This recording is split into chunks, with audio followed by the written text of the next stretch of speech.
এই তো বেগুন দিয়ে রান্না করব লইট্টা মাছের শুটকি। লইট্টা মাছের শুটকিটা সুন্দর করে কেটে ধুয়ে নিয়েছি, মাঝখানের কাঁটাটা ফালাই দিছি, গরম পানি দিয়ে সিদ্ধ করে তারপরে ধুয়ে নিয়েছি। এখন তেলের উপরে ভাজা ভাজা করব। এই তো বেগুন কেটে নিয়েছি,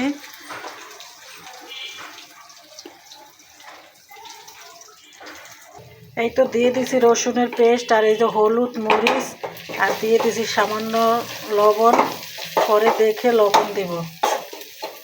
এখন একটু পানি অ্যাড করব সাথে, মশলাটা যাতে পুড়ে না যায়।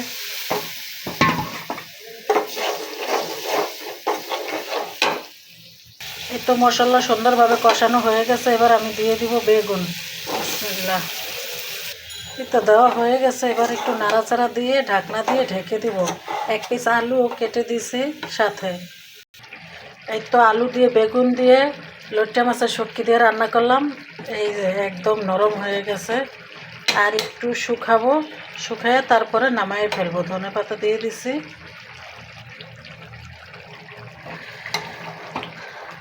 তারপরে একটু মাখা মাখা রাখবো, আর একটু শুকায়ে নামায়ে ফেলবো, একটু মাখা মাখা রাখবো যাতে ভাতটা মেখে খাওয়া যায়।